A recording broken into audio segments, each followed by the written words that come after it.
You're listening to This Week in Cardiology from theheart.org on Medscape. Hi everyone, this is John Mandrola from theheart.org Medscape Cardiology, and this is This Week in Cardiology for July 23rd, 2021. This week, COVID messaging, coffee, statins, and Watchman problems. First up, COVID. Again, cases are rising in the U.S. and European Union. Areas of low vaccination are clearly doing worse. But the New England Journal of Medicine published a big study from British authors this week showing that the Pfizer and AstraZeneca vaccine have close to similar efficacy against the Delta variant compared with the Alpha variant. It remains to be seen whether this uptick in cases will cause the same percentage of hospitalizations that previous rises in cases caused. I hope that the millions of vaccinated folks will provide a ceiling on hospitalizations. The obvious challenge now is how to increase the percent of vulnerable adults who get vaccinated.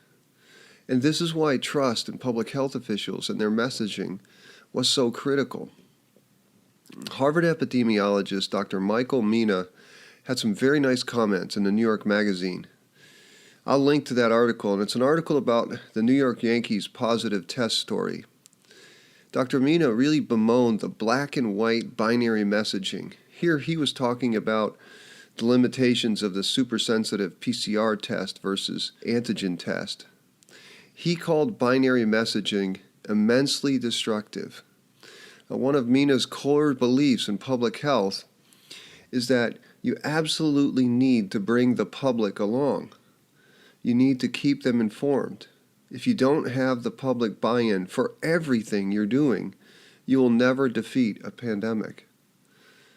He went on, throughout this pandemic, we've generally considered the public to be the problem. But this is public health. The public isn't the problem. That's on the virus. Instead, the public is the solution. Pause on that for a second. The public is the solution. He went on and said, by assuming that the public was unable to deal with nuance, we have done immeasurable damage. Now, doctors who care for patients with chronic conditions know this concept well, don't we? The first step in helping a patient is understanding that patient's preferences.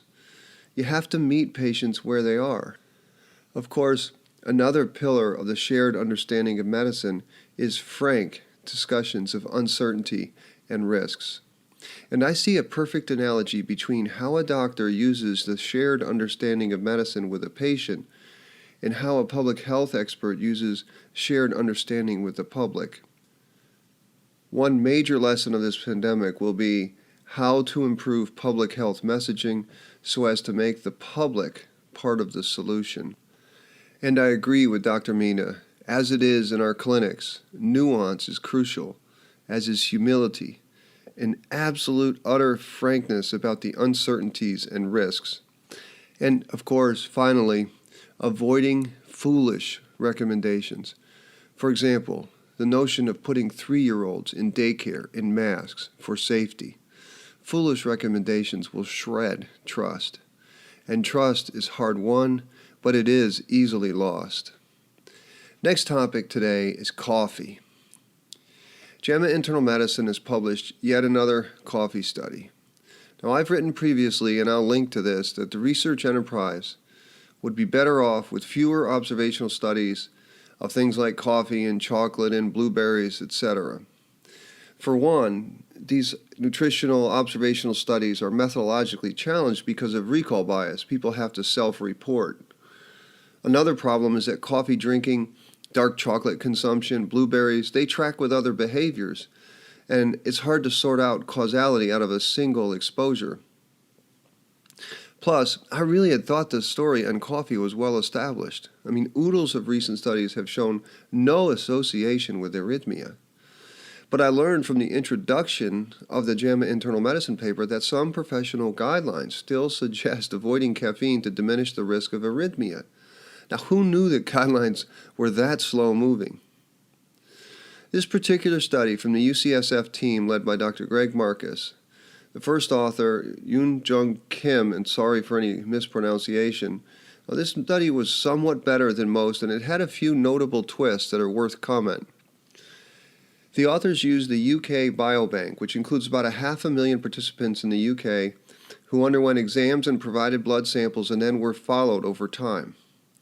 Coffee consumption here was the exposure of interest, and incident tachyarrhythmia, any arrhythmia, AFib, flutter, VT, even PACs and PVCs, that was the outcome measure. Of course, the authors adjust for confounders like race and ethnicity and education level, BMI, physical activity, etc.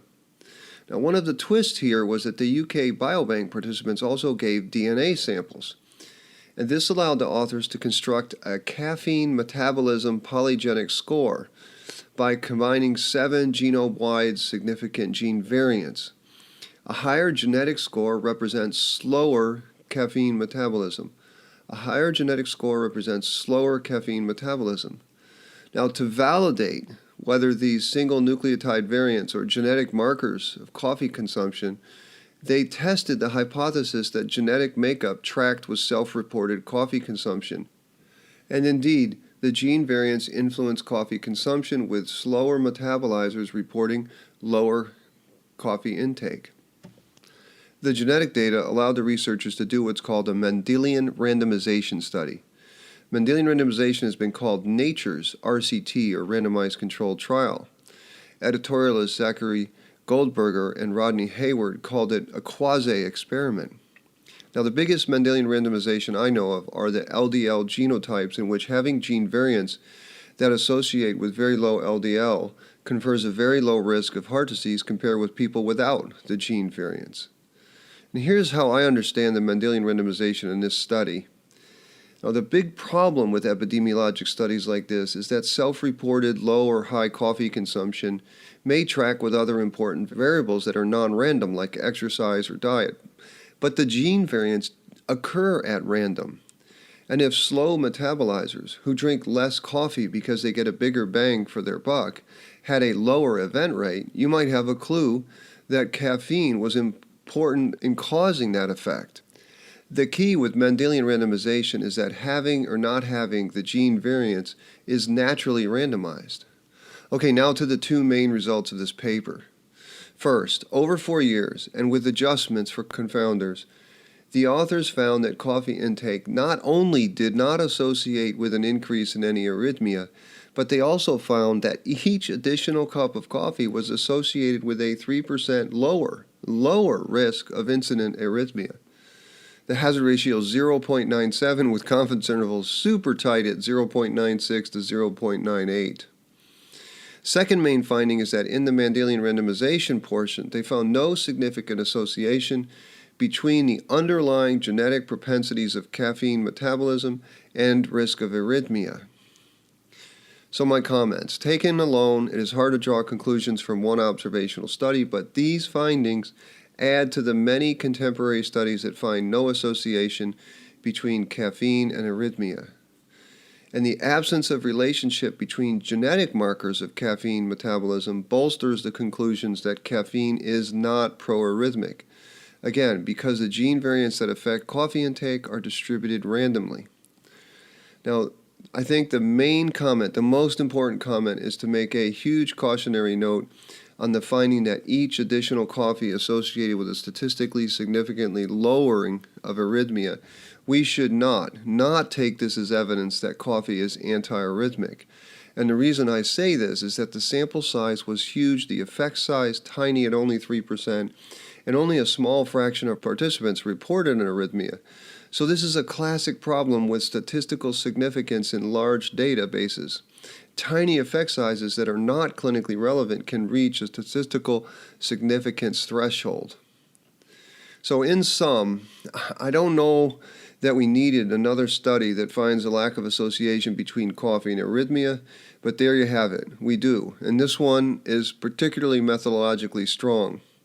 And this paper makes the podcast because A, it forced me to re-review Mendelian randomization, which is really cool. It bolsters tons of prior data on coffee, And C, by keeping coffee's lack of harm in the news, it helps convert more of the public and doctors to the notion that one of life's treasures ought not to be feared. That said, what I tell patients in the clinic bears repeating.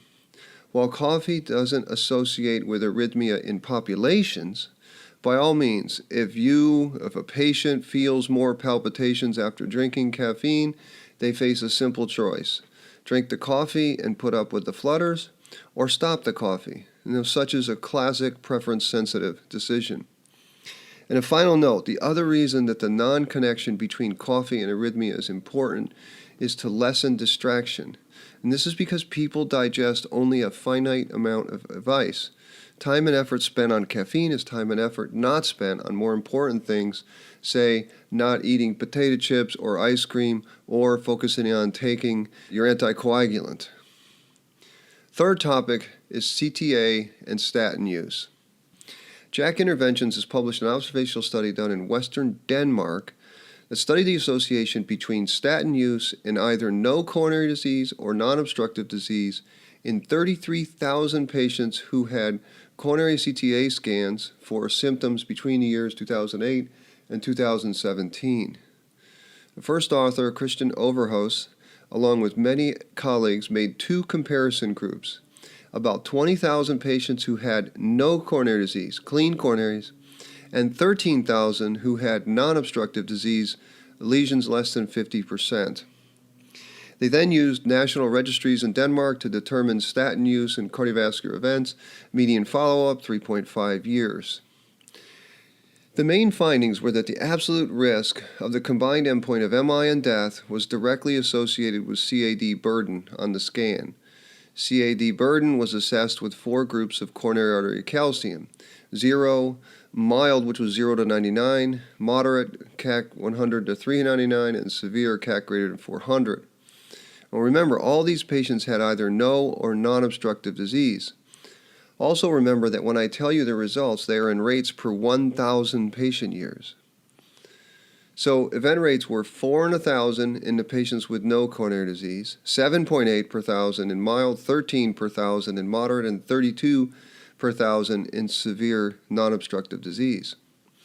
That's not too surprising, but the second finding was, get this, statin therapy was associated with an adjusted hazard ratio for MI and death of 0.52 in no coronary disease, and then 0.44 in mild, 0.51 in moderate, and 0.52 in severe non-obstructive CAD. That's stunning, because a 50% reduction in MI death is way more than we see with the expected 25% risk reduction that is observed in clinical trials. Now, the authors tell us that in absolute terms, the risk reduction ranged from an NNT of about 90 in no coronary disease to an amazing 13 in those with severe but still non-obstructive disease. An important caveat, the authors did something really useful to sort out whether there was residual confounding. In other words, healthy patients took the statins, and that is why they did better. The authors did a negative control, meaning they looked at statin use and pneumonia and cancer, which are two diseases that statins do not affect. So there should be no association. But there was an association in this study. Table S9 in the supplement. My friends, always look in the supplement. Showed that statin use associated with a 50% reduction in pneumonia in moderate non-obstructive CAD and a 36% reduction in cancer in those with no coronary artery disease. So that strongly suggests residual confounding because statins don't influence those diseases. Table S8 in the supplement showed another finding consistent with confounding. Here we observed that statin use associated with a 43% reduction in death in patients with no coronary disease. Now come on, even the most ardent statin proponent would not say that this drug slashes death 43% in people with clean coronaries. So, of course, there was residual confounding in this study. Now, another huge problem is that the authors don't tell us what the pooled cohort equation would have predicted in these patients. We know they give us the pre-CTA probability of CAD, and we know that that's higher in those with disease versus no disease. But what I wonder about is how much more the imaging finding adds to the basic clinical data.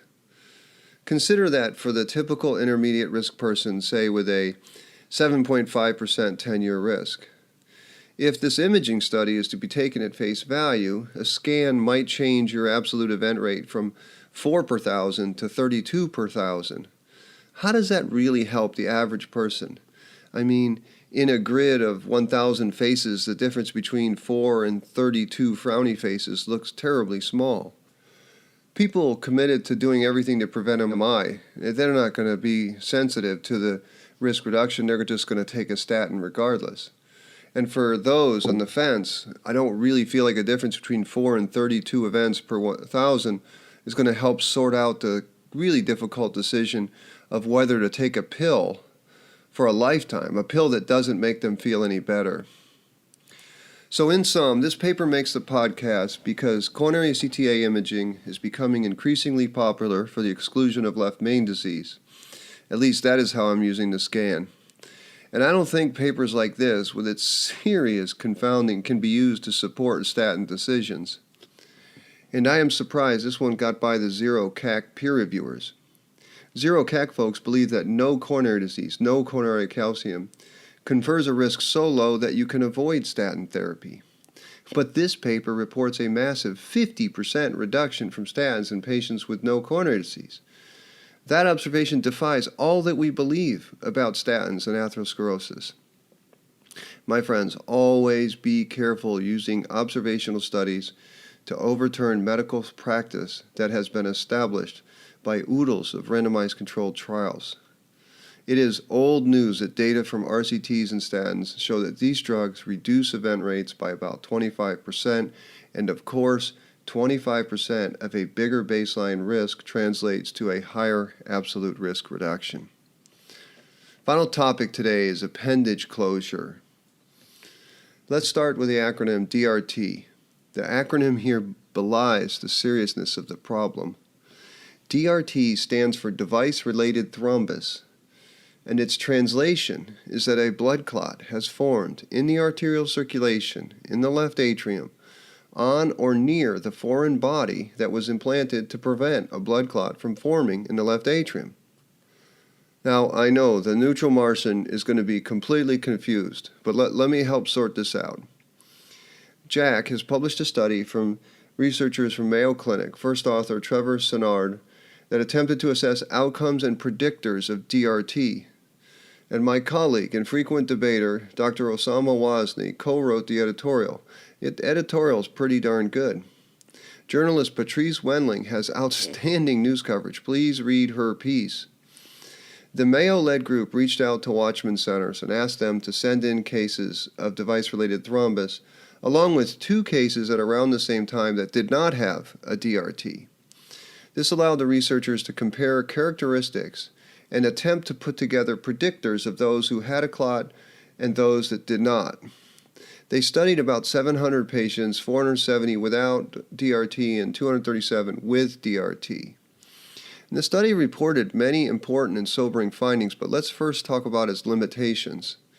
As Dr. Wozni and his co-authors wrote in the editorial, this study cannot tell us the incidence of device-related thrombus because this wasn't a systematic collection of data. So we don't know the denominator of total implants. And we already know the outcomes of a clot in the left atrium. It's bad, terrible. It increases the risk of stroke by many-fold. This study found a 3.5-fold greater risk of stroke in patients who had DRT, and that's in line with prior studies. But there were 3 other notable findings. First, clots form on this foreign body late after implant. 39% occurred between 45 and 180 days, 16% between 6 and 12 months, and 1 in 5, 20% of DRT occurred after a year. This is a huge problem. After the device is placed, the practice is to use an anticoagulant, a warfarin or DOAC, short-term, and then, supposedly, as endothelialization occurs, Endothelialization is jargon for the body growing a natural coating over the device. We are supposed to be able to stop the anticoagulation and switch to an antiplatelet drug like baby aspirin. The whole darn point of this therapy is that its benefits are not so much in the reduction of stroke. No trial has shown lower ischemic strokes with the device, but it's the elimination of the need of burdensome anticoagulation. But if you have a device-related thrombus or clot in your heart, now you have to take anticoagulation. And a DRT requiring anticoagulation totally, utterly, 100% negates the benefits of having the thing in your heart in the first place. Remember, many of these patients are having the procedure because they supposedly could not take anticoagulants, and now they have to. Second finding, the regimen of drugs that block clotting, so-called antithrombotics, and that includes single antiplatelet therapy, dual antiplatelet therapy, and anticoagulants, did not associate with the risk of having a device-related thrombus. At the time of DRT, most patients were managed with either single antiplatelets or dual antiplatelets, but 16 of the 237, 7% of cases of DRT, were on oral anticoagulation at the time of diagnosis. So that's strange, because if you add the dual antiplatelet therapy and the oral anticoagulants, about 1 in 3 patients formed clot despite hefty amounts of antithrombotic drugs. To me, this perfectly explains why in the Watchman versus warfarin pivotal trials there were more ischemic strokes in the Watchman arm. The thing is a foreign body in the atrium. Now, third major finding, the authors attempt to find predictors of DRT. This would theoretically help guide anticoagulant decisions post-procedure. The biggest factor was a hypercoagulable state. The second most was post-procedural pericardial effusion. Of course, if you have blood in the pericardium, you have to hold the clot-blocking drugs. Chronic kidney disease and non-paroxysmal AFib were also predictors of DRT, and again, these are the types of patients who are receiving Watchman. I don't think we can make much of the predictors because of the non-systematic data collection and no randomization. Now, I want to end this post by telling you what the proponents will say about this sobering data. They will say, come on, Mandrola, you've been in cardiology long enough to know that devices iterate and get better. You watch, we will design a better device and this problem will improve. Yeah, maybe, likely not though in this case. Consider stents. Stents got a whole lot better than plain old balloon angioplasty back in the 1980s. And still, in patients with severe but stable coronary disease, there is clearly no reduction in MI or death with the best drug-eluting stents. That, of course, is because atherosclerosis is a systemic disease and stents treat local manifestations. Well, stroke too is a systemic disease, and left atrial appendage occlusion is a focal solution for a systemic disease. So I believe no matter the iteration, left atrial appendage occlusion is likely to fail, especially when it is done in older patients who have tons of competing risks of stroke and bleeding. Next week is HRS, and I'll be attending and presenting virtually. I hope the next few episodes of the podcast will have some interesting heart rhythm news to discuss. That's it for this week in cardiology. As always, I'm grateful that you listened.